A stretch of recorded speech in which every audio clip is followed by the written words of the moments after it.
Now, what's Photoshop without some special effects? Let's talk about Photoshop's filters. Now, I'll bet you a coffee that you've already messed around with Photoshop's filters a little bit, because that's usually where people head first, especially if they're new to Photoshop and maybe a friend or a family member or a coworker has shown them just a little bit. Usually filters is the first place they go, because that's where all the wacky, crazy stuff is. You know, taking a photograph and making it look like it was painted in watercolors, or taking a photograph and making it look like a photocopy or something like this, right? So let's have some fun here. What I'm going to do is go and open up the next sample file that we'll use here, and I'm going to use a sample file called Scientist2. Look for him inside the project files. This is a cartoon that I drew at the kitchen table one Saturday morning, and then of course colored him inside Photoshop. And let's use this guy as our example here. Now, most of the filters, they sort of break into two categories, or they sort of fall into two categories. Some filters are destructive. They're just crazy, fun, wacky, right? Like making this guy look like he's made out of chrome or molten lead or something like that, right? And then other filters are actually corrective. Like there's a filter called Unsharp Mask, which is used to help sharpen up photographs, right? So again, there's sort of two camps happening here.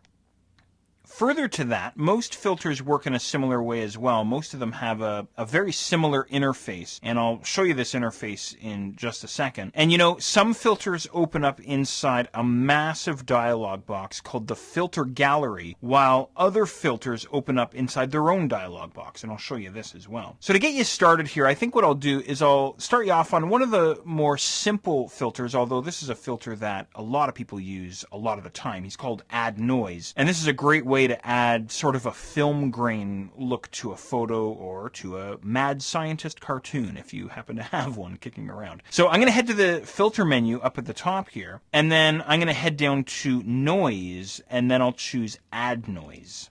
Okay, great. Now, this is an example of a filter opening up inside his own dialog box, the Add Noise dialog box. A lot of common elements here. We have a preview checkbox. I can hold down Alt or Option and get my reset button showing up. We've seen this in a number of different Photoshop dialog boxes. And then, of course, down towards the bottom, Settings. Now, in this main area here, you have your preview, which you can use to get an idea of what your cartoon or what your photograph is going to look like with the applied filter. But, you know, if your preview checkbox is turned on, you may as well just look inside your document window. So this little preview window I usually just ignore. I don't even bother looking at it, really. I'm more looking over inside my document, to be honest. Now, as far as Add Noise is concerned, we have an amount slider, and very quickly things can get out of hand in terms of adding noise here. So you don't want to go too crazy. But again, it's all sort of up to you. You can kind of decide what you think looks good there. So I'm around 15, 16%. Below that, we have our distribution. We can go uniform or we can go Gaussian. It's entirely up to you. Just a different method for distributing the noise inside your image. And then my personal favorite is monochromatic. I can turn that on, and now I get black and white noise, or grayscale noise, if you will. And I'll drop this down a little bit more, maybe. So again, kind of